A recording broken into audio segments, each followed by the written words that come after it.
साल था 1933। जर्मनी की सत्ता हिटलर के हाथ में थी, जिसने एक नस्लवादी साम्राज्य बनाया। लेकिन उसके लिए यहूदी इंसानी नस्ल का हिस्सा ही नहीं थे और ये नफरत के लिए उसने हॉलोकास्ट को जरिया बनाया। यहूदियों को चुन चुनकर खत्म करने का सिलसिला शुरू हुआ पोलैंड के ऑश्विट्ज कंसंट्रेशन कैंप से।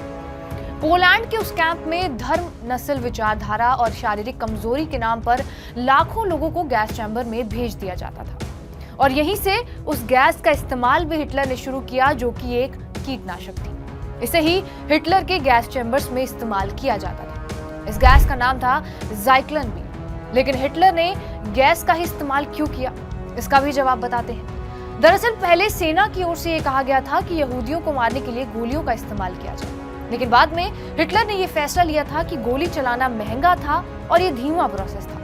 इसके अलावा हथियारों पर मानसिक रूप से भी ये ज्यादा बोझ डालता।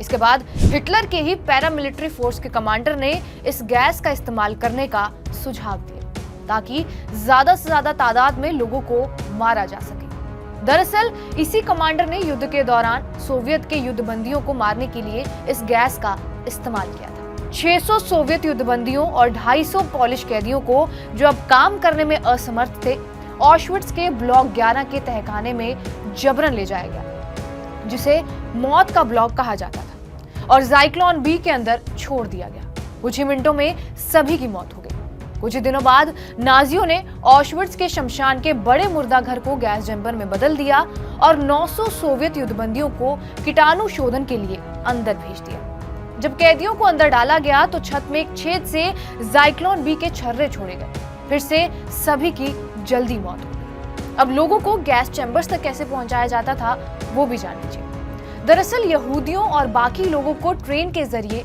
कंसंट्रेशन कैंप में लाया जाता था। वहां उन्हें एक रैंप पर खड़े होकर सिलेक्शन या फिर चयन के प्रोसेस से गुजरना होता था। जो लोग काम के लिए अयोग्य समझे जाने वाले थे, उनको सीधे गैस चैम्बर में भेज दिया जाता था। हालांकि नाजियों ने इसे गुप्त रखा और बेखबर पीड़ितों से कहा कि उन्हें नहाने के लिए कपड़े उतारने होंगे। नकली शावर हेड्स के साथ एक ग्रुप को गैस चैम्बर में ले जाया जाता था और उनके पीछे एक बड़ा दरवाजा बंद कर दिया जाता था, जिसके कारण कैदी अंदर ही फंस जाते थे। फिर एक अर्दली यानी कि एक सिपाही, जिसने एक मुखौटा पहना हुआ होता था, गैस चैम्बर की छत पर एक वेंट खोलता था और शाफ्ट के नीचे ज़ाइक्लोन बी के छर्रे डलना शुरू हो जाते थे। इसके बाद गैस चैम्बर को सील करने के लिए वेंट को बंद कर दिया जाता था। ज़ाइक्लोन बी के छर्रे तुरंत ही जानलेवा गैस में बदल जाते थे। घबराहट और सांस लेने की इच्छा में कैदी एक दूसरे को धक्का देते और एक दूसरे पर चढ़कर दरवाजे तक पहुंचते, लेकिन बाहर निकलने का कोई रास्ता नहीं था। मौसम के हिसाब से 5 से 20 मिनट में अंदर मौजूद सभी लोग दम घुटने से मर जाते थे। जब ये तय हो गया कि सभी की मौत हो चुकी थी तो जहरीली हवा को बाहर निकाला जाता था, जिसमें तकरीबन 15 मिनट का समय लगता था।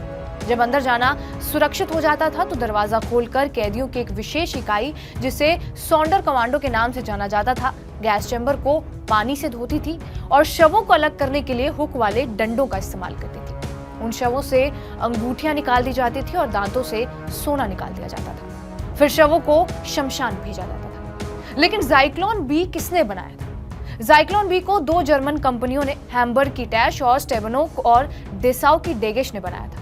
युद्ध के बाद कई लोगों ने इस कंपनियों पर जानबूझकर ऐसा जहर बनाने का आरोप लगाया, जिसका इस्तेमाल 10 लाख से भी ज्यादा लोगों की हत्या के लिए किया गया। दोनों कंपनियों के निर्देशकों पर मुकदमा भी चलाया गया। टैश और स्टेबनो के निर्देशक ब्रूनो टैश और कार्यकारी प्रबंधक कार्ल वेनबेकर को दोषी पाया गया और उन्हें मौत की सजा भी सुनाई गई थी। दोनों को 16 मई 1946 को फांसी की सजा दी गई। ज़ाइक्लोन बी हॉलोकॉस्ट के दौरान बड़ी संख्या में लोगों को मारने का एक बहुत प्रभावी, बहुत कुशल और बहुत सस्ता तरीका था, जिसे हिटलर ने अपनाया था। बहरहाल आपका इस किस्से पर क्या कुछ कहना है, हमें कमेंट बॉक्स में जरूर बताएं। बाकी देश और दुनिया की तमाम बड़ी खबरों के लिए बने रहिए हमारे साथ TV9 डिजिटल पर।